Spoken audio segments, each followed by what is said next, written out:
This short video is going to be on the Arrhenius equation, which is something we introduced at the same time as collision theory. So it describes the relationship between the rate constant, which is lowercase k, and the temperature and the activation energy.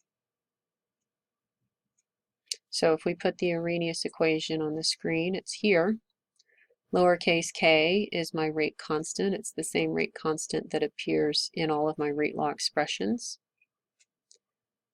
A is called the pre-exponential factor or the frequency factor. That's a constant for a given reaction. We don't usually use that number. I would rarely give you a value for A and expect you to actually plug in numbers.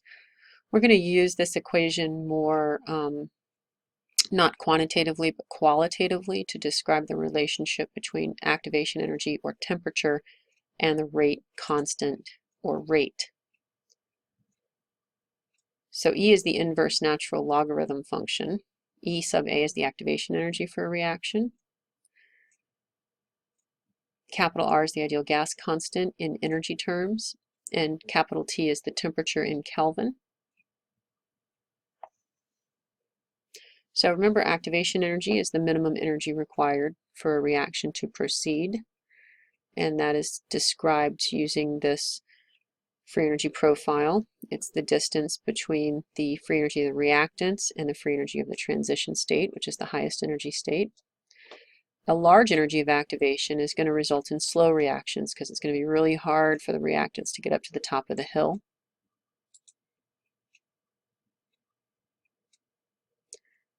So a large value for the activation energy here, it's in the numerator of my exponent. So it's exponentially related, but it's a negative exponent. So that means as the activation energy goes up, the rate constant goes down. Now if we look at temperature, temperature is in the denominator of a negative exponent, which means that as temperature goes up, the rate constant K should go up. Now if we talk about temperature, we're talking about two atoms or molecules colliding. As the temperature increases, the kinetic energy of these particles will increase, which means they're going to collide with more and more force, more energy. More energy upon collision means it is more likely that they will collide with sufficient energy to react, which means the activation energy. So if we give them more energy, they are more likely to meet the energy of activation requirement. So that means those reactions will occur faster at high temperature.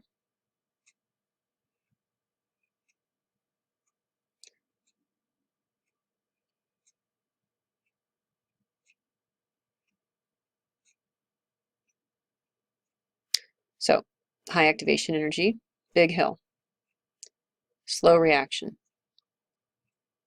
and a low value for K, and a low value for the rate. Remember that the K is in a rate law equation, so rate is proportional to K, which means that if you have a slow rate, you have a slow K, or if you have a slow rate constant, you must have a slow rate of reaction. High temperature gives you a fast reaction, and that just means that's a high rate and a high rate constant.